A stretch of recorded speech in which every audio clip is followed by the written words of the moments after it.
नमस्कार। आज हम लोग महात्मा गांधी के दर्शन में धर्म का उनका क्या विचार था ये पढ़ने जा रहे हैं। धर्म के बारे में जब हम बात करते हैं तो उसको शाब्दिक अर्थ जिसको हम रिलीगियर कहते हैं, उसका अर्थ होता है रिलीजन का, रिलीगियर जिसको जोड़ना। तो इस सेंस में तो एक संकुचित अर्थ हुआ, लेकिन जब हम धर्म की बात करते हैं तो सबसे ज़्यादा ध्यान हमारा जो होता है धर्म में वो किसी परात्म सत्ता के प्रति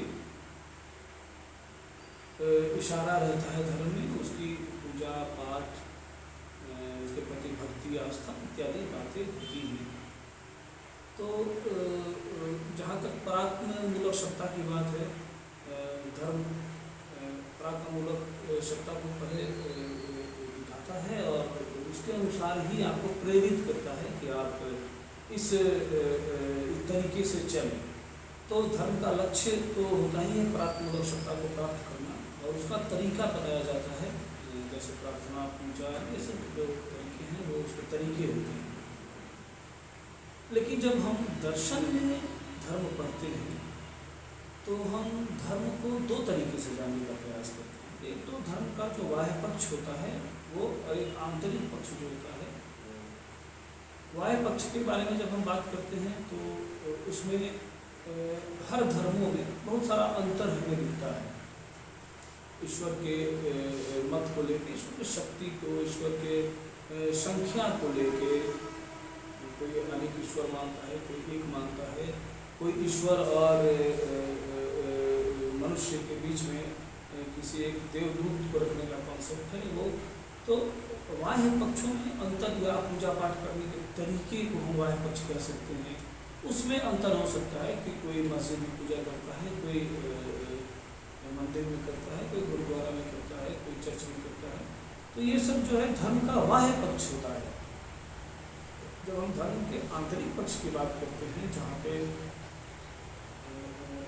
हम ईश्वर का विश्लेषण करते हैं और विश्लेषण करके यह दिखाने का प्रयास करते हैं कि जो ईश्वर है या जो एब्सोल्यूट है, जो पराक्रममूलक सत्ता है, उसका विश्लेषण करके इसमें यह दिखाने का प्रयास किया जाता है कि जब पराक्रममूलक सत्ता सर्वशक्तिमान है, सर्वज्ञ है, सर्वशक्तिशाली है, दयालु है,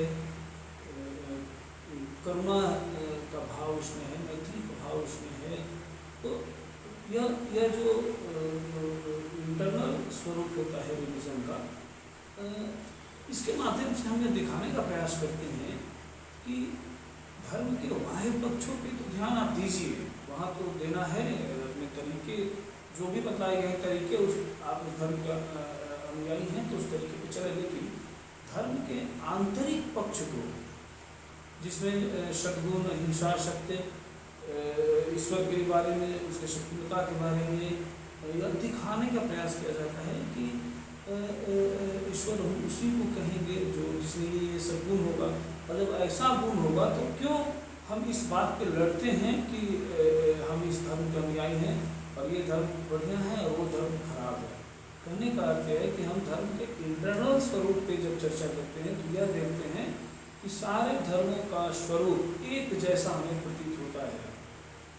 अपने आंतरिक स्वरूप में धर्म का काम है जोड़ना। और क्यों जोड़ना? क्योंकि धर्म का जो मूल लक्ष्य है, जहाँ पहुँचना, उस परात्म सत्ता के पास पहुँचना, उस वो परात्म सत्ता का विश्लेषण करके इसमें दिखाया जाता है कि वो तो कभी भेद करने की बातें नहीं कर सकता कि ये धर्म बढ़िया है और ये धर्म खराब है।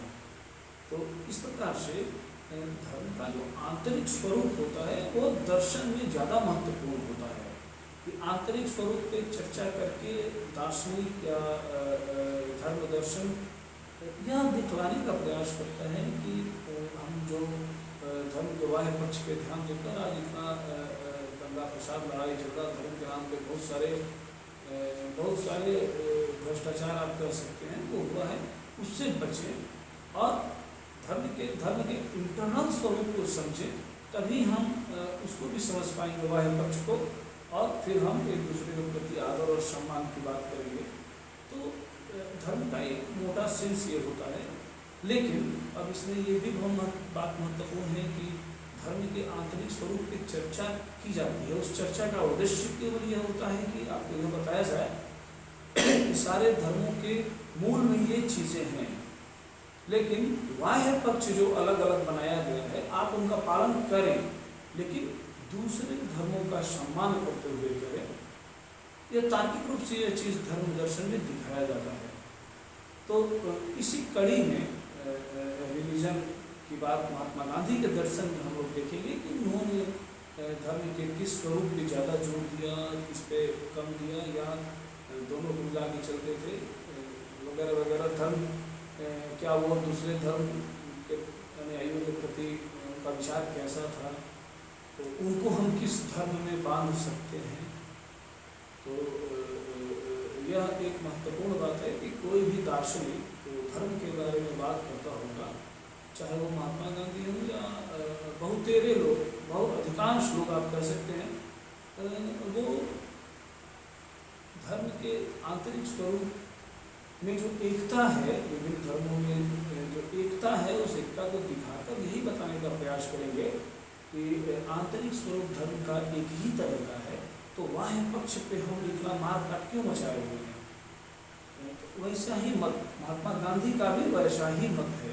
पहले वो रिलीजन के बारे में विस्तार से बताते हैं। तो जो चर्चाएं अभी हुई हैं रिलीजन के बारे में, वो ये बात कहते हैं। और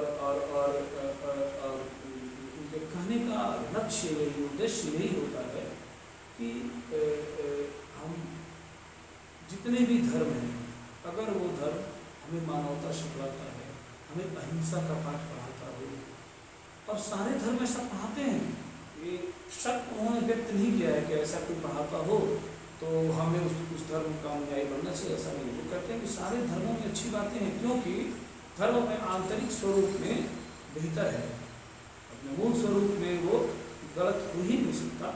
समस्या केवल उसके बाह्य आडंबरों को जो धर्माचार्य होते हैं वो बतलाते हैं विभिन्न धर्मों में, और उस पर ध्यान दिलाकर एक दूसरे से नफरत फैलाते हैं।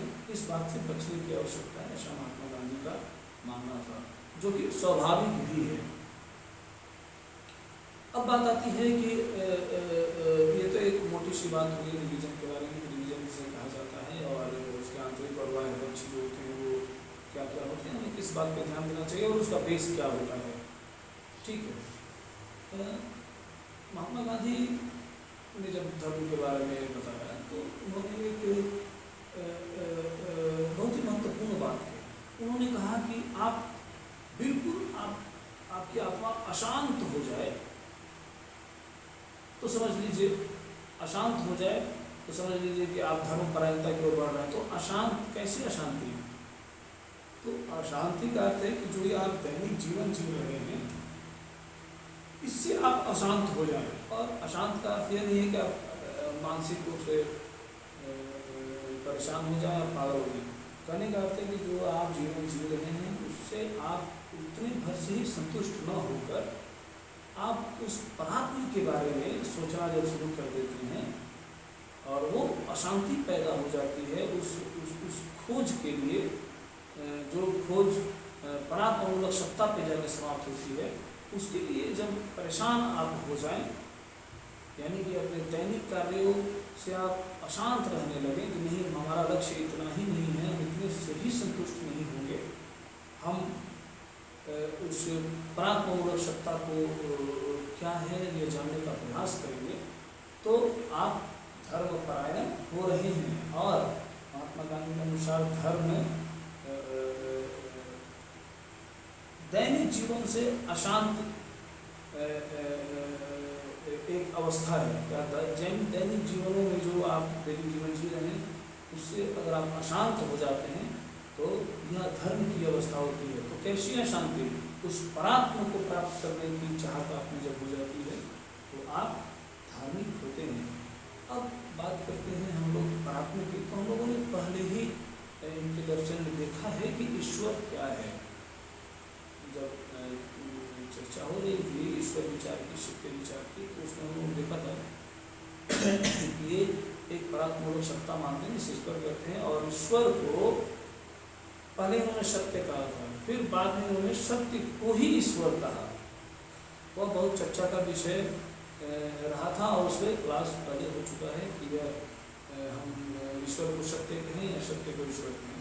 तो देखेंगे कि महात्मा गांधी का मानना था कि सत्य ही ईश्वर है, ठीक है। और धर्म का लक्ष्य क्या है?